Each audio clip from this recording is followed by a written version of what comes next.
కాషాయ కటవాలు కాషాయ తిలకాలు పెట్టుకొని ఆ బూత్ దగ్గర నిలబడి ఒక జై శ్రీరామ్ అని చెప్తే చాలన్న నరేంద్ర మోడీ కానీ ఒక దళిత జాతి బిడ్డ కానీ ఒక గిరిజన జాతి బిడ్డ కానీ డబ్బులే ఉంటే నిలబడగలుగుతామని నమ్మకం కలుగుతాం.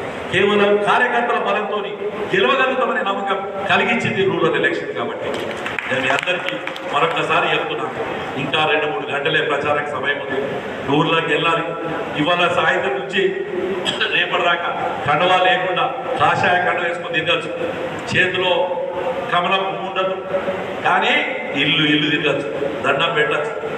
అందరినీ అమ్మా జై శ్రీరామ్ నరేంద్ర మోడీని ఆశీర్వదించమని చెప్పి అడగచ్చు అని చెప్తున్నాను. కాబట్టి మీ అందరికీ మరొకసారి తెలియజేసుకుంటున్నాను, ఈ అవకాశం మళ్ళీ రాదన్న. ఎంతో మంది మిగతా పార్టీలలో పదవుల కోసం పోతారే, భారతీయ జనతా పార్టీలో విజయాలు ఒకటే కార్యకర్త చిన్న చిన్న పిల్లలు పెట్టుకుంటారు. అపోజిషన్ లీడర్ పెద్ద లీడర్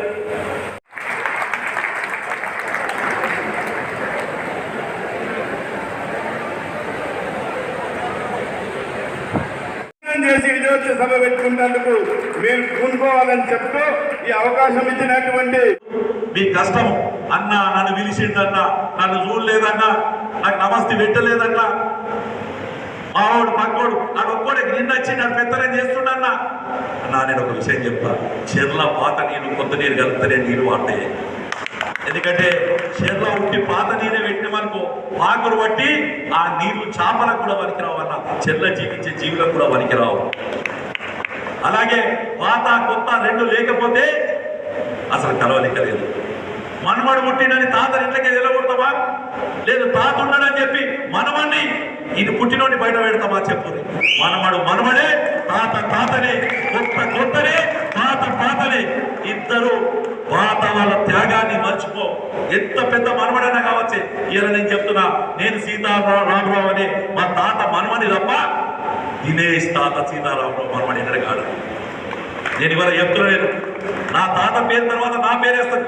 సీనియర్ నాయకులకు ముందు గుర్తింపు ఉంటుంది, కానీ గెలిచే నాయకులు, పార్టీని పటిష్టం చేసే నాయకులు, వాళ్ళకు కూడా గుర్తింపు ఉంటుంది.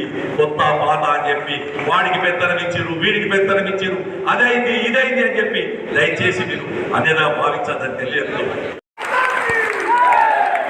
నా కర్తవ్యం అనుకొని దాంతో పాటు మొన్న ఎలక్షన్ క్యాన్వసింగ్ లో కాంగ్రెస్ వాడు 426 అబద్ధాలు చెప్పి హామీలు ఇచ్చిండు. టీఆర్ఎస్ వాడు మోసము, దౌర్జన్యము, డబ్బులు ఖర్చు పెట్టి చేసిండు. కానీ బీజేపీగా మనం చెప్పింది ఒకటే, 3 నెలలకోసారి మీ ఇంటికి వస్తామమ్మా, మీ ఊర్లోకి వస్తామమ్మా, 3 నెలలకోసారి వచ్చి మిమ్మల్ని ఒక అన్నగా, తమ్ముడుగా, నాకన్నా వయసులో పెద్దలు ఉంటే తమ్ముడుగా, నాకన్నా వయసులో ఉంటే అన్నగా మీ ముందటుంటా అని చెప్పి మాట ఇచ్చాము. మాట తప్పడం భవ్యం కాదని చెప్పి ఓడిపోయిన 24 గంటలకే మళ్ళీ కాషాయ కండు వేసుకొని గులాబీ కండు ఈ తీసి తీతే అన్ని కూడా పక్కకు పడేసిన రోజుల్లో ఇలా మనం ధైర్యంగా ప్రజల్లోకి వెళ్ళాము. అది కార్యకర్తల స్ఫూర్తి, రూరల్ ప్రజల స్ఫూర్తి. ఇవాళ మీ అందరికీ 28 గంటలు, ఏమైతే 48 గంటలు అందరూ మోడీ అంటున్నారు. ఓట్లు పడతాయన్నా, ఫిగర్ వేయొద్దన్నా. కాదన్నా, మనం ఓడిపోయేందుకు కారణాలు ఎన్నెన్నో ఉండొచ్చు. డబ్బులు వంచకపోవడమో, లేకపోతే మనం ప్రజల్లో నమ్మకం కల్పించలేకపోతామో. అందరికీ బీజేపీకి 50,000 వచ్చినాక, దినేష్ 50,000 వచ్చినాక, అబ్బా బీజేపీకి ఇన్ని ఓట్లు వస్తాయంటే నేనేస్తుంటి అని చెప్పి చాలా మంది అంటారు. నిజంగా కూడా ఇలా. కానీ మనం ఓడిపోయేదానికి ఒక కారణం, చాలా కారణాలు, ఒక కారణాన్ని నేను విశ్లేషించాను. ఏంటి అంటే, ఆ రోజు నవంబర్ 30వ తారీఖు నాడు పోలింగ్లో ఉదయం 7 గంటల నుంచి 8:30 గంటల దాకా పోలింగ్లో మనం వెనకబడ్డాము. కారణం ఏంటి అంటే, అంతకుముందు రాత్రి డబ్బులు మార్చకపోవడం వల్ల లేదు లిక్కర్ వంచకపోవడం వల్ల ఎదుటి పార్టీలో డబ్బులు లిక్కర్ వంచుట్లా అయ్యో మనం ఓడిపోతామని చెప్పి రాత్రంతా బాధపడి మదనపడి మన కార్యకర్త ఉదయం కొంచెం లేట్గా గంట లేట్ రావడం ఆ గంటన్నర పోలింగ్ ఏదైతే పడ్డదో ఏ ఊర్లో ఓట్లు ఎవరు చూసి పడతాయి చూస్తే నరేంద్ర మోడీని ఆడ నిలబడ్డ బూత్లో నిలబడ్డ కార్యకర్తలు ఈ ఇద్దరిని చూసే ఓట్లు పడతాయి అంటే మనం ఎక్కడికి ఇదైతే ఒకసారి ఆలోచన మిమ్మల్ని అందరినీ కోరేది ఒకటి ఆ టాస్క్ రెండో టాస్క్ ఏంటి మనకు ఊర్లో ఉన్న కార్యకర్తలు 10 మంది ఉన్నది 20 మంది ఉన్నది ఊర్లో ఉన్న ఓట్లు ఎన్ని ఓట్లు ఎక్కువ ఇస్తే భారతీయ జనతా పార్టీ అంత మెజార్టీతో గెలుస్తుంది కానీ దయచేసి ఈ 2 టాస్క్ ఎందుకంటే అన్న ఎమ్మెల్యే ఎలక్షన్ 5 ఏళ్ళు ఉన్నాయి పార్లమెంట్ ఎలక్షన్ 2 రోజులు అయిపోతుంది రామరాజ్యం రావాలంటే పార్లమెంట్ మెంబర్లు ఉంటే రాదన్న రామరాజ్యం మీద వార్డు మెంబర్ నుంచి పార్లమెంట్ దిగాక ఈ కాషాయ కండవా కప్పుకున్నోడు ఉంటేనే వస్తుందన్న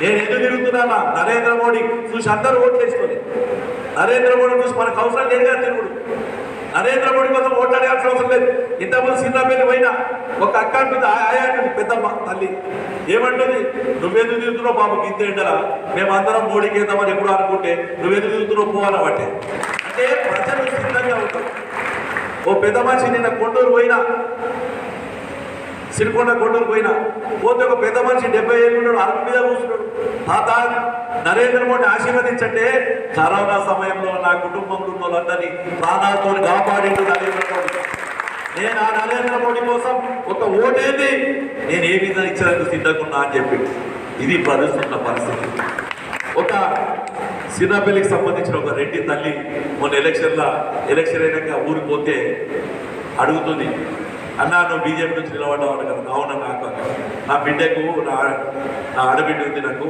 నా బిడ్డకు ఆడపిల్లకు మొట్టమొదటి ఓటు వచ్చింది పవిత్రమైన ఓటని భారతీయ జనతా పార్టీకి ఇచ్చిన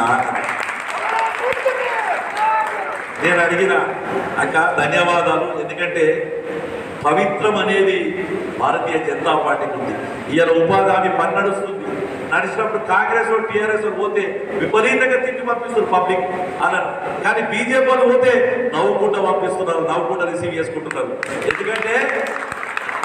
ఎందుకంటే అది నిన్ను నన్ను చూసి కాదు నరేంద్ర మోడీని చూసి మన భారతీయ జనతా పార్టీని చూసి అది వస్తుందని ఒకసారి గుర్తుంచుకోవాలి నేను ఇవాళ మీ అందరికీ కూడా విజ్ఞప్తి చేస్తున్నా ఈ 2 రోజుల కష్టం ఈ 48 గంటల కష్టం మీ ఊర్లో ఒక కాషాయ కడవ కప్పుకున్నాడు వార్డు మెంబర్కో ఉప సర్పంచో ఎంపీటీసో జడ్పీటీసో సొసైటీ డైరెక్టరో సొసైటీ చైర్మనో అయ్యే అవకాశం ఉంటుంది దానికి మనం చేయాల్సిన పని ఏంటి అంటే ఒకటి మన ఓట్లు తెచ్చుకొని వేసుకోవడం రెండోది పోలింగ్ బూత్లో కూర్చోవడం ఇక్కడికి వచ్చినంత పోలింగ్ బూత్ ఏజెంట్లు మీకు ఇంత రాజకీయంగా అపార అనుభవం ఉంది ఊళ్ళో గుర్తుపడతారు మీరు అందరినీ విలేజ్లో గుర్తుపడతారు ఓటర్ లిస్ట్ మన దగ్గర దొంగోట్ల చేసే సమస్య లేదు ఎక్కడన్నా సిటీలలో కొంచెం ఉంటుందేమో కానీ మన దగ్గర ఊళ్ళో ఆడు ఉన్నాడా లేదా ఏ కులమైనా ఏ మతమైనా ఆడు మనూరోడా కాదు